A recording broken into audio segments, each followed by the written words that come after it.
à tous, le Club Radio de Saint-Joseph est heureux de vous retrouver aujourd'hui pour vous parler du tournoi des 6 nations ainsi que des 24 heures du Mans. Bonjour. Bonjour. Nous allons commencer par parler des 24 heures du Mans avec Arthur et Éloi.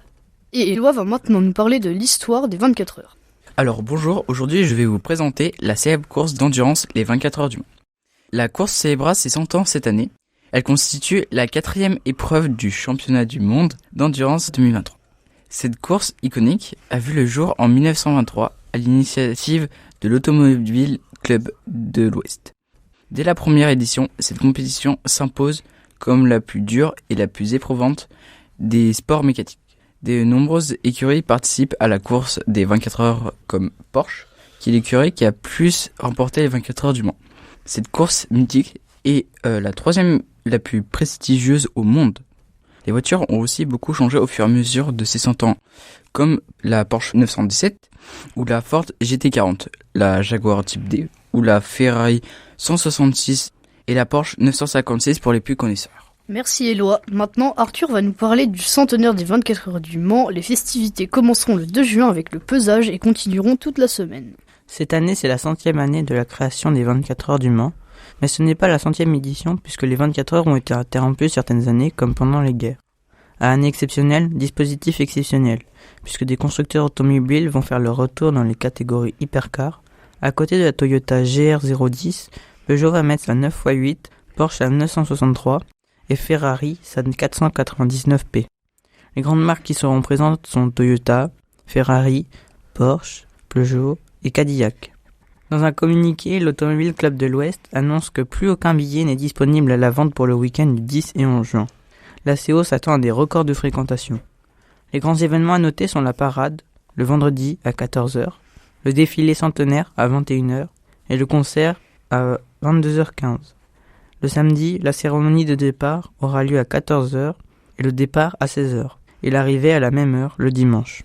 Merci beaucoup Arthur. Je vais maintenant vous demander si vous avez prévu d'aller aux événements de la semaine. Alors, moi je n'ai pas forcément prévu d'y aller. Peut-être je vais aller voir la parade.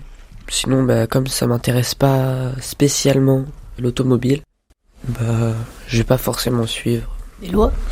Moi, mes parents ont déjà pris les places pour les 24 heures pour tout le week-end et je serai à la parade, je regarderai. Parfait. Arthur ? Moi, j'ai la chance d'avoir des billets pour le week-end du 10 et 11 juin, donc j'irai voir la course et j'ai prévu aussi d'aller voir la parade. Quant à moi, j'ai prévu d'aller voir la parade si je peux et je regarderai un petit peu la course à la télévision. Maintenant, nous allons parler d'une autre course, la course Le Mans Classique qui réunit chaque année des voitures anciennes pour une course assez particulière.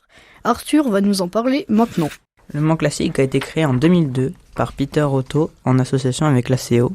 Ces courses réunissent des voitures anciennes qui se sont illustrées aux 24 heures du Mans.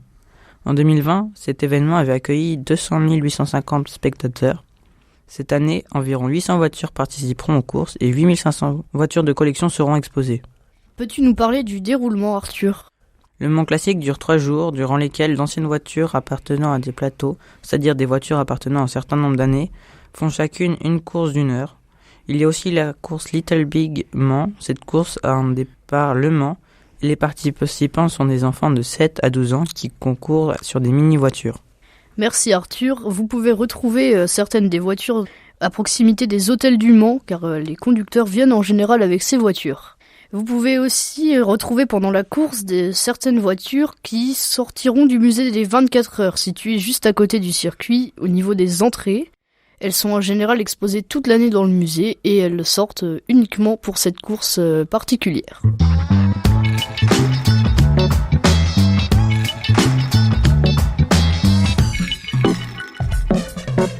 Maintenant, nous allons changer de sujet, nous allons parler du tournoi des 6 nations. Irénée va parler maintenant un peu de son histoire.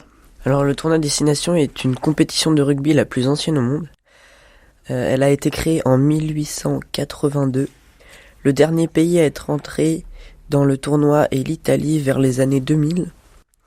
Alors c'est un tournoi très spécial, surtout pour la Grande-Bretagne, car chaque pays a sa propre équipe.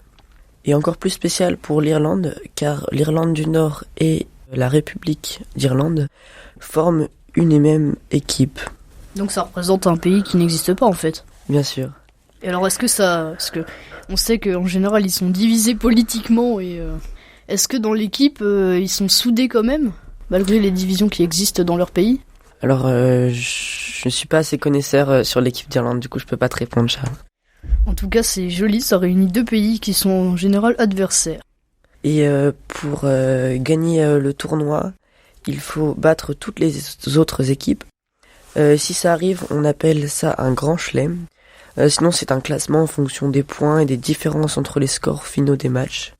Ou alors, pendant les matchs, on peut marquer des bonus offensifs et des bonus défensifs. Alors, la France, dans ce tournoi, on réussit pas, moyen... C'est des belles prestations ou pas? Alors, l'année dernière, on a réussi à faire un grand chelem avec une très belle performance. Donc on a gagné? Oui, effectivement, Charles. Et cette année, on a seulement perdu face à l'équipe d'Irlande qui a fait un grand chelem cette année. Et on espère s'améliorer. Donc il y a la Coupe du Monde en fin d'année. Oui. Elle se déroule en France, non? Oui, du 8 septembre 2023 au 28 octobre 2023. Du coup, comme l'a dit Charles, il y a la Coupe du Monde de rugby en France. Et moi, j'aimerais vous poser une question. Est-ce que vous avez suivi les 6 nations? Est-ce que vous allez suivre la Coupe du Monde française? Pour moi, je suis pas tellement le rugby, donc ça m'intéresse pas tellement, mais pour la finale, je regarderai. Personnellement, je ne regarderai pas, je suis pas un très grand fan de rugby. Alors moi j'aime bien le rugby, donc j'ai regardé quelques matchs des 6 nations. Et la Coupe du Monde, je vais regarder au moins les matchs de la France, au moins en partie, j'espère quand même. Déjà aller en France, en plus c'est la Coupe du Monde, ça arrive pas tout le temps. C'est peut-être la première Coupe du Monde de rugby que je vais regarder en fait, j'en ai jamais regardé et je serais très content d'en regarder une.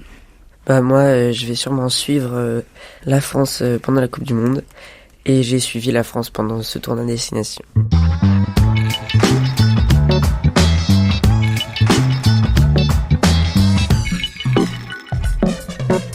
Maintenant, je vais vous présenter mon coup de cœur, le livre Van Gogh.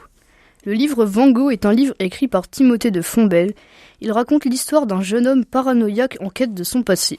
Le jour où il doit devenir prêtre, la police intervient et il fuit en passant par les toits de Notre-Dame.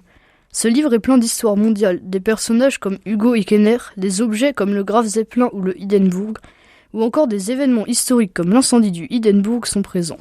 Charles, que faut-il retenir de cette émission? Alors dans cette émission, nous avons dit que cette année, c'est la 100e année de création des 24 heures du Mans. La Coupe du Monde de rugby en France se déroulera du 8 septembre 2023 au 28 octobre 2023. Le nombre de voitures exposées pendant Le Mans Classique, 8500. Il y en aura 800 qui participeront aux courses. La date de création du tournoi des 6 nations, c'est 1882. Le prix du livre Van Gogh l'intégrale, 23,75 €, je vous le conseille, il est très bien. Et retour cette année de nombreuses grandes marques dans la catégorie Hypercar, aux 24 heures du Mans. Merci de nous avoir écoutés, merci Arthur, Irénée et Éloi pour votre participation, et à bientôt pour une nouvelle émission du Club Radio du Collège Saint-Joseph. Merci à toi Charles pour ce fil rouge.